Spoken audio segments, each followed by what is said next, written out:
Hola, soy Camila. Fui abandonada en un bosque cubierto de nieve con mi hija de 6 años por mi propia hermana y mi marido.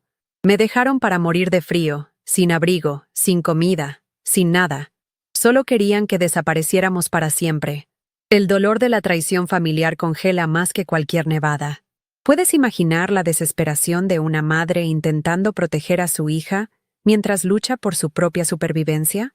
Si esta historia también te conmovió, considera suscribirte al canal para seguir más relatos como este.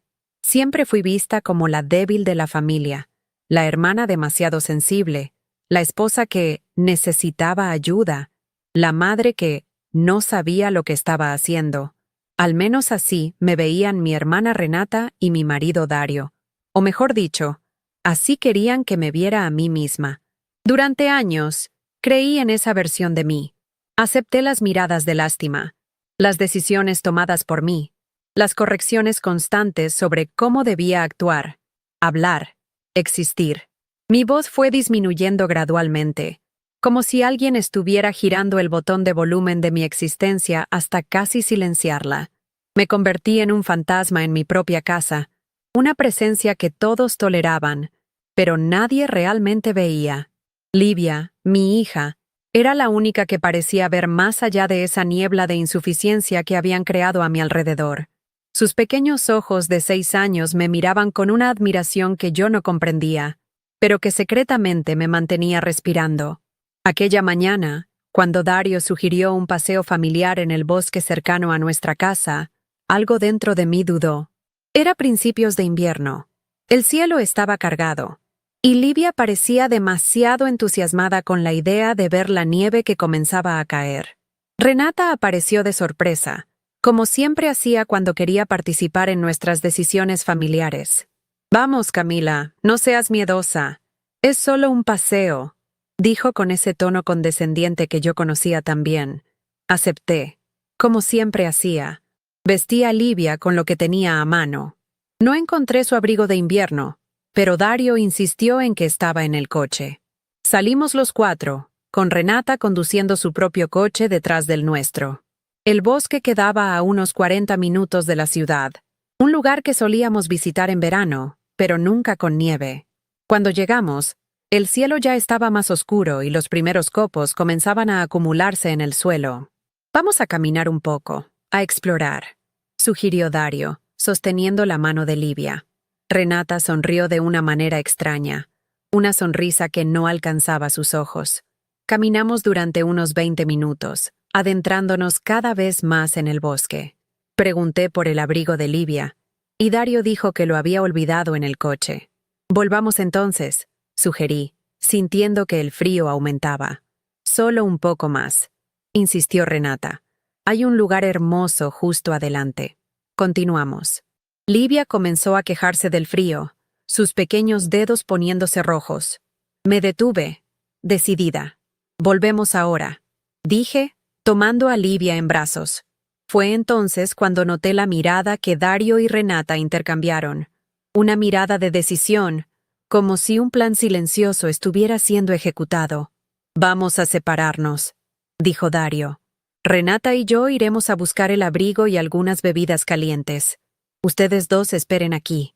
Antes de que pudiera protestar, ya se estaban alejando rápidamente entre los árboles.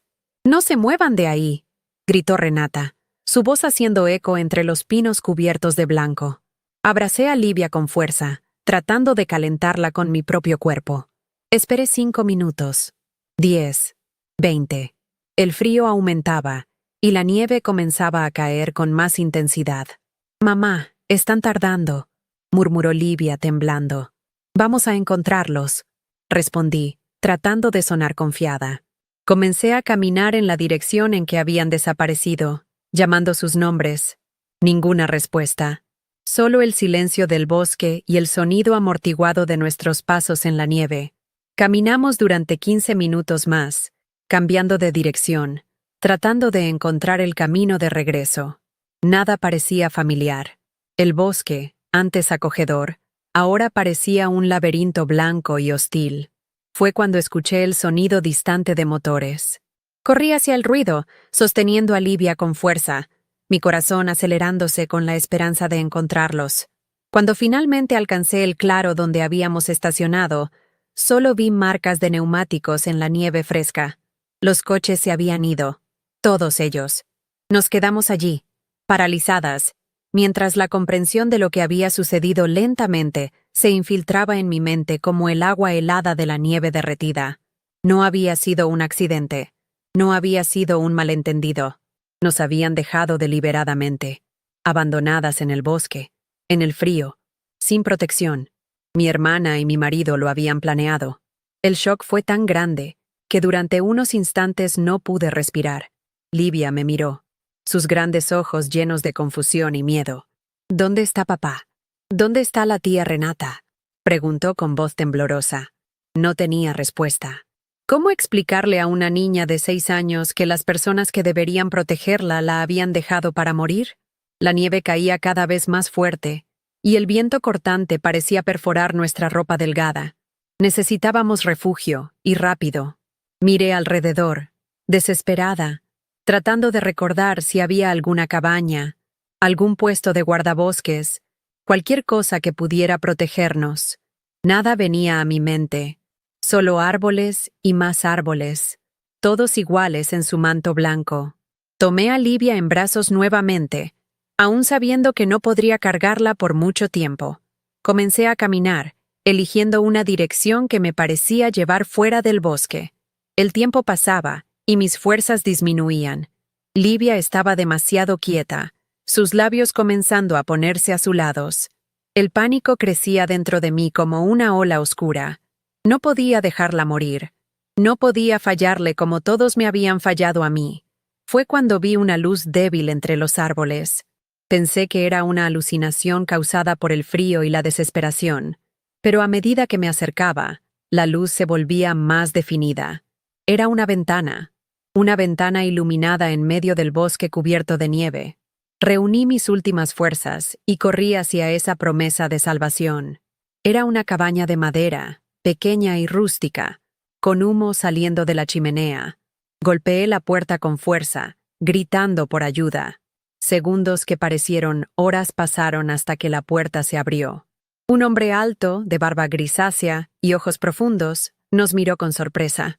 «Por favor», fue todo lo que pude decir antes de que mis piernas cedieran. Él nos atrapó antes de que cayéramos en la nieve, tirándonos hacia dentro de la cabaña caliente. El contraste entre el frío cortante y el calor acogedor fue tan intenso que sentí mi piel arder. «¿Qué están haciendo en el bosque con esta tormenta?», preguntó el hombre, mientras nos envolvía en mantas gruesas.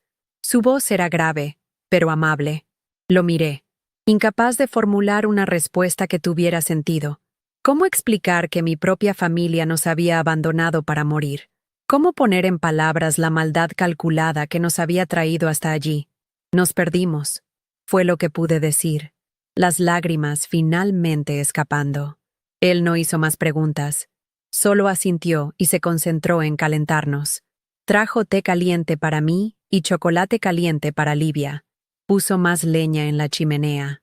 Se movía con la eficiencia de quien está acostumbrado a cuidar de sí mismo. «Mi nombre es Elías», dijo finalmente, cuando Livia ya estaba dormida en el sofá, envuelta en mantas. «Camila», respondí, mi voz aún temblorosa. «Y esta es mi hija, Livia». Elías nos ofreció su cabaña para pasar la noche. Dijo que la tormenta de nieve empeoraría y que sería imposible salir de allí hasta el día siguiente. Acepté su hospitalidad, demasiado agradecida para cuestionar la suerte que tuvimos al encontrarlo. Mientras Livia dormía, agotada por el trauma y el frío, me senté a la mesa de la cocina con Elías. El silencio entre nosotros no era incómodo. Era como si él entendiera que algunos dolores son demasiado grandes para ser puestos en palabras inmediatamente. Observé la cabaña, simple, organizada, con pocos objetos personales. En la pared, noté una fotografía enmarcada, una mujer sonriente sosteniendo a una niña pequeña. Elías siguió mi mirada. «Mi esposa y mi hija», dijo, el dolor evidente en su voz. «Un accidente, hace 5 años». No pregunté más. Reconocí en él el mismo dolor que ahora comenzaba a instalarse en mí. El dolor de la pérdida, de la traición, del abandono. Aquella noche, acostada junto a Livia en una cama improvisada, dejé que las lágrimas corrieran libremente. Lloré silenciosamente, para no despertarla. Lloré por todo lo que había perdido, por todo lo que nunca tuve realmente. Lloré por la crueldad de Renata y Dario, por la frialdad con que habían calculado nuestra muerte. Pero, entre las lágrimas, algo comenzó a crecer dentro de mí. Una determinación que nunca antes había sentido. Una fuerza que nacía precisamente del intento de ellos de destruirme. Si pensaban que yo era demasiado débil para sobrevivir, estaban equivocados. Si creían que podían simplemente borrarnos del mundo, estaban equivocados. Me dormí con ese nuevo sentimiento pulsando en mi pecho. No era solo rabia o deseo de venganza. Era algo más profundo. La decisión de vivir, de proteger a mi hija, de mostrarme a mí misma quién era realmente. A la mañana siguiente, la tormenta había disminuido, pero la nieve cubría todo con una capa espesa. Elías preparó un desayuno simple: huevos, pan, café para mí y leche para Livia. Mientras comíamos, le conté parte de la verdad. Le dije que estábamos huyendo de una situación familiar peligrosa, que necesitábamos un lugar para quedarnos por unos días, hasta que pudiera organizar nuestros próximos pasos. No mencioné el abandono deliberado en el bosque. Era una verdad demasiado pesada para compartir con un extraño, por más amable que fuera. Elías escuchó en silencio, asintiendo ocasionalmente. Cuando terminé, simplemente dijo: «Pueden quedarse aquí el tiempo que necesiten». No había lástima en sus ojos, solo comprensión. Esa mirada me dio más consuelo del que 1000 palabras vacías de consuelo podrían ofrecer. Los días se transformaron en semanas. Elías vivía de forma casi autosuficiente en la cabaña. Cazaba, pescaba, cultivaba algunas verduras en un pequeño invernadero anexo a la casa. Me enseñó a hacer lo mismo. Al principio, mis manos delicadas, acostumbradas solo a tareas domésticas ligeras, sufrían con el trabajo arduo. Pero cada ampolla, cada callo que se formaba en mis dedos, parecía un símbolo de mi transformación. Livia se adaptó con la facilidad que solo los niños poseen. Jugaba en la nieve, ayudaba a Elías a alimentar a los pájaros que visitaban la cabaña, dibujaba a la luz de la chimenea. Por la noche, cuando ella dormía, me sentaba con Elías y conversábamos, o simplemente nos quedábamos en silencio, cada uno con sus pensamientos. Él nunca preguntó detalles sobre mi pasado, y yo respetaba igualmente sus silencios. Había una comprensión mutua entre nosotros. Ambos cargábamos heridas profundas que el tiempo quizás nunca cicatrizaría completamente. Fue durante una de esas noches silenciosas que tomé mi decisión.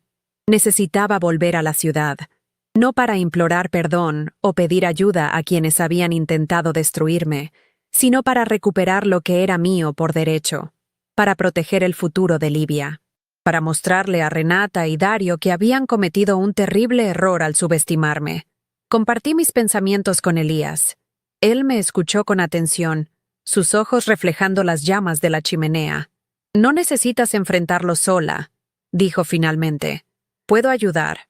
Sus palabras me sorprendieron. Este hombre solitario, que ya había perdido tanto, estaba ofreciendo su apoyo a 2 extrañas que el destino había puesto en su camino. Acepté su ayuda con gratitud, sintiendo que algo importante estaba naciendo entre nosotros. No era amor, aún no, pero una alianza profunda, basada en respeto y comprensión mutua. A la mañana siguiente, Elías me prestó su viejo jeep, adaptado para andar en la nieve. Dejé a Livia con él, sabiendo que estaría segura. La confianza que deposité en él en ese momento era absoluta, instintiva. Conduje hasta la ciudad más cercana y usé un teléfono público para llamar a mi única amiga verdadera, Marcia. Ella lloró al oír mi voz.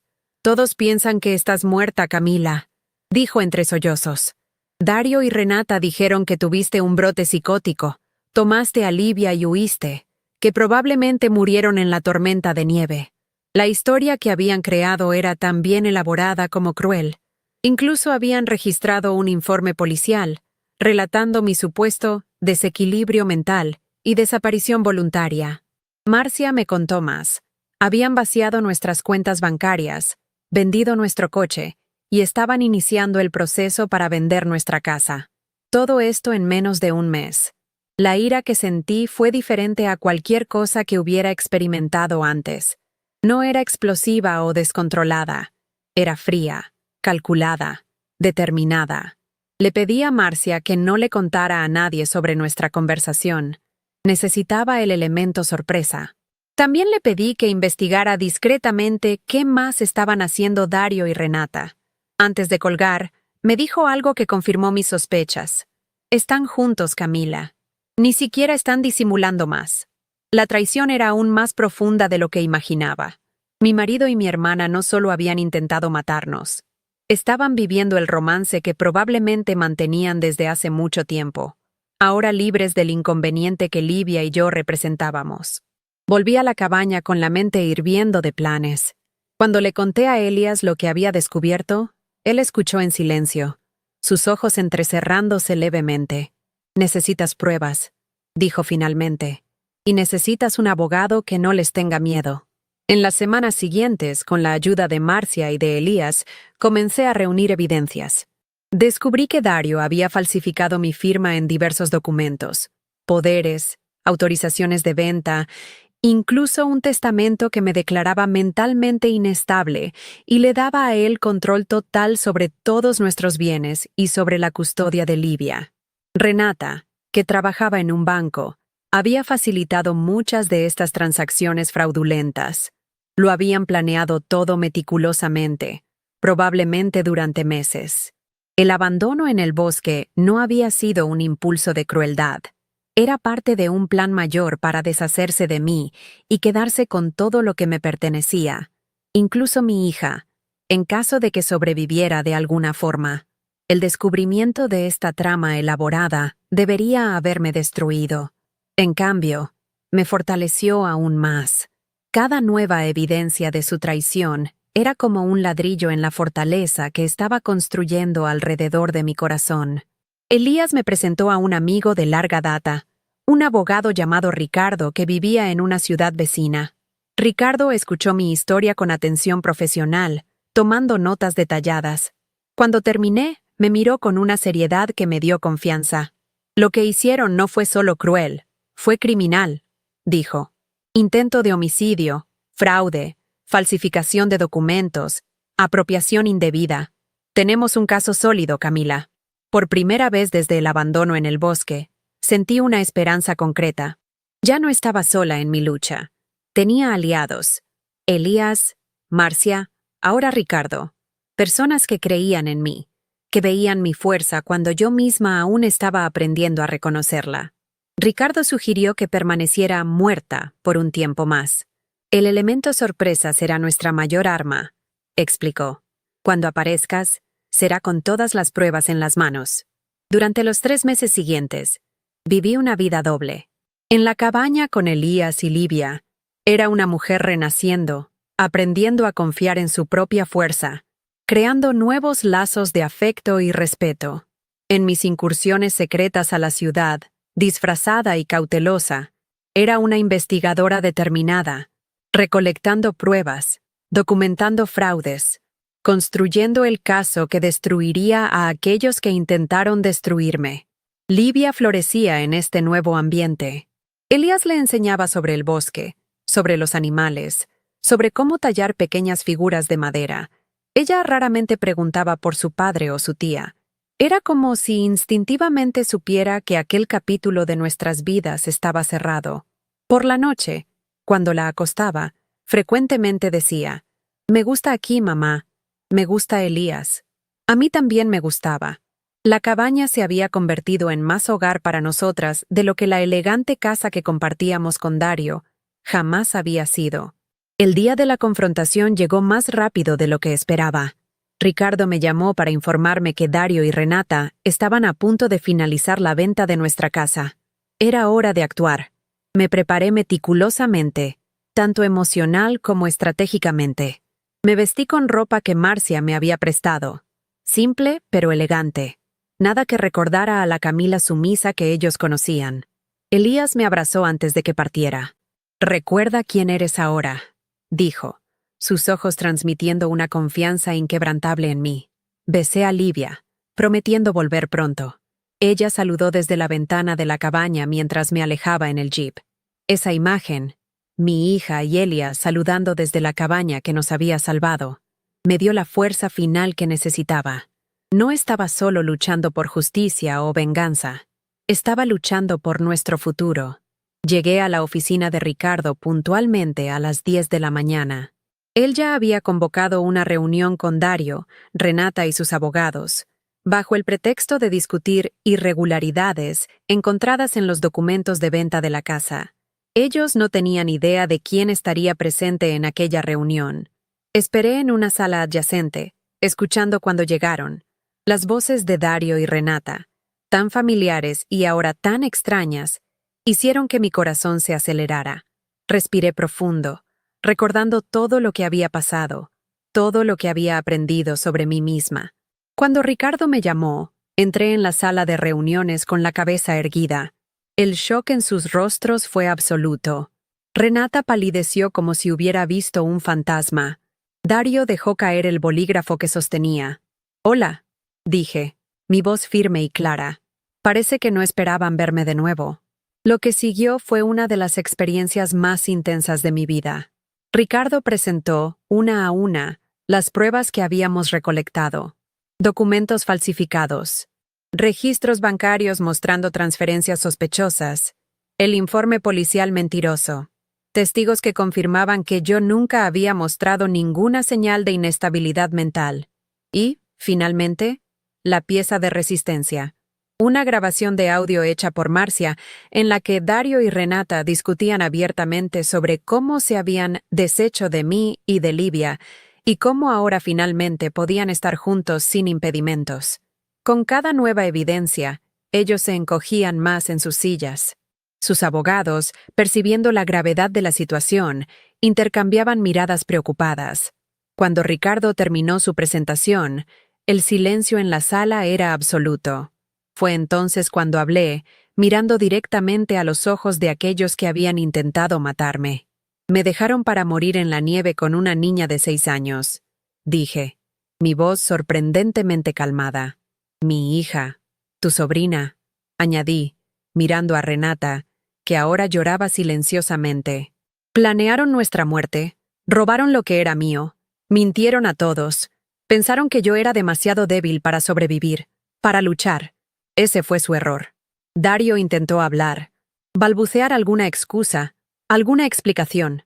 Levanté la mano, interrumpiéndolo. «No quiero oír. No hay nada que puedan decir que justifique lo que hicieron. Estoy aquí por 3 motivos. Recuperar lo que es mío, garantizar que nunca más se acerquen a mí o a Livia, y asegurar que paguen legalmente por lo que hicieron». Ricardo entonces presentó los términos que habíamos preparado: devolución de todos los bienes y valores, anulación de todos los documentos fraudulentos, y un acuerdo que, si era aceptado, reduciría las acusaciones criminales que enfrentarían. Renata fue la primera en quebrarse. «Camila, por favor», imploró entre sollozos. «Éramos una familia. Podemos arreglar esto». La miré, a esta mujer que un día llamé hermana, y no sentí nada más que lástima. «No, Renata. Nunca fuimos una familia de verdad. Nunca me vieron como igual, como alguien digna de respeto. Eso no es familia». Dario intentó un enfoque diferente, más calculador. Comenzó a cuestionar la validez de las pruebas, a amenazar con contrademandas. Su abogado, percibiendo la futilidad de aquella estrategia ante las evidencias abrumadoras, puso una mano en su brazo, silenciándolo. «Señor Duarte, sugiero firmemente que considere el acuerdo», dijo en voz baja. La derrota comenzaba a dibujarse en el rostro de Dario. Él, que siempre se consideró más inteligente, más fuerte, más capaz que yo, estaba siendo acorralado por la mujer que había descartado como insignificante. Después de 4 horas de negociaciones tensas, el acuerdo fue firmado. Recuperé legalmente todo lo que era mío: la casa, las cuentas bancarias, las inversiones. Más importante, obtuve la garantía legal de que Dario y Renata nunca más podrían acercarse a mí o a Livia. A cambio, las acusaciones criminales más graves serían reducidas, aunque ellos aún enfrentarían procesos por fraude y falsificación. Cuando todo estaba finalizado, me levanté para salir. Dario, en un último gesto desesperado, agarró mi brazo. ¿Cómo sobreviviste?, preguntó, su voz una mezcla de incredulidad y frustración. Miré su mano en mi brazo y luego a sus ojos. Suéltame, dije calmadamente. Él obedeció, como si mi voz llevara una autoridad que nunca había reconocido antes. Sobreviví porque soy más fuerte de lo que jamás imaginaron, porque encontré personas que me vieron de verdad, que me respetaron, y porque tenía una hija que proteger, algo que tú, como padre, deberías entender, pero claramente no entiendes. Salí de aquella sala como una persona diferente de la que había entrado. No era solo la victoria legal lo que me transformaba, sino la comprensión profunda de mi propia fuerza. Durante años, había creído en la versión disminuida de mí misma que Renata y Dario habían creado. Ahora, finalmente, veía la verdad. Siempre fui fuerte. Solo había permitido que me convencieran de lo contrario. En el camino de regreso a la cabaña, paré en el banco para reactivar mis cuentas y en la inmobiliaria para cancelar la venta de la casa. En cada lugar, la gente me miraba con asombro. La mujer que todos creían muerta, ahora resurgida con una fuerza y determinación que nadie reconocía. Compré regalos para Livia y Elías. Libros, chocolates, una linterna nueva para reemplazar la vieja que Elías usaba para guiarnos en el bosque por la noche. Pequeños símbolos de gratitud que jamás podrían expresar completamente lo que sentía por ellos. Cuando llegué a la cabaña, el sol ya se estaba poniendo, pintando la nieve de tonos dorados y rosados. Livia corrió a mis brazos tan pronto como bajé del jeep. Elías permaneció en el porche, sus ojos ansiosos buscando respuestas en mi rostro. Le sonreí, una sonrisa que llevaba toda la historia de aquel día, toda la transformación que había experimentado. Él entendió inmediatamente, como siempre entendía. Aquella noche, sentados a la mesa de la cocina, les conté todo lo que había sucedido. Livia escuchó con la seriedad de una niña que creció demasiado rápido debido a las circunstancias. Cuando terminé, ella hizo una pregunta que me tomó por sorpresa. ¿Vamos a volver a nuestra casa ahora, mamá? La miré, luego a Elias, y me di cuenta de que la respuesta no era tan simple como pensaba. La casa en la ciudad era mía por derecho, sí. Pero, ¿hogar? Hogar se había convertido en esta cabaña, estas personas, esta vida que habíamos construido juntos. No necesitamos decidir eso ahora, respondió Elías, percibiendo mi duda. Tienen tiempo. Tiempo. Qué concepto extraño y precioso. Tiempo para sanar, para decidir, para construir algo nuevo. Tiempo que casi nos fue robado en aquel bosque cubierto de nieve. Aquella noche, acostada en la cama que se había convertido en mía, reflexioné sobre todo lo que había sucedido. La traición, el abandono, el renacimiento, las personas que habían intentado destruirme y aquellas que me ayudaron a reconstruir, la mujer que era antes, silenciada, disminuida, insegura, y la mujer en que me había convertido, fuerte, decidida, capaz. La transformación no había sido instantánea. Había comenzado en aquella caminata desesperada por la nieve, cargando a Livia, luchando por la supervivencia. Había continuado en la cabaña de Elias, aprendiendo a confiar nuevamente, a creer en mí misma. Y había culminado en aquella sala de reuniones, enfrentando a aquellos que me habían traicionado. 3 meses después, tomé mi decisión. Vendí la casa en la ciudad y usé el dinero para comprar un terreno adyacente al de Elias. Construimos una casa más grande, conectada a la cabaña original por una pasarela cubierta. Un hogar para los tres, respetando la necesidad de espacio de cada uno, pero manteniendo la conexión que nos había salvado. Livia comenzó a asistir a la escuela local, haciendo amigos, floreciendo como la niña brillante y resiliente que era. Elías y yo desarrollamos una relación que trascendía etiquetas convencionales. Éramos socios, amigos, confidentes y eventualmente amantes. No por necesidad o conveniencia, sino por elección consciente, basada en respeto mutuo y admiración profunda. Dario y Renata enfrentaron las consecuencias legales de sus actos. Perdieron empleos, reputaciones, el respeto de la comunidad. Ocasionalmente, recibo noticias de ellos a través de conocidos comunes. Intentos de reconciliación, pedidos de perdón, promesas de cambio. Respondo siempre de la misma forma. Silencio. No por rencor o venganza, sino porque algunos puentes, una vez quemados, no deben ser reconstruidos.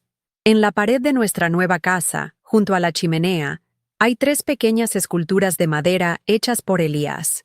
Un gorrión, representando quién era yo. Un gorrión más pequeño, simbolizando a Libia. Y un halcón, representando en quiénes nos convertimos. Sobrevivientes, fuertes, libres.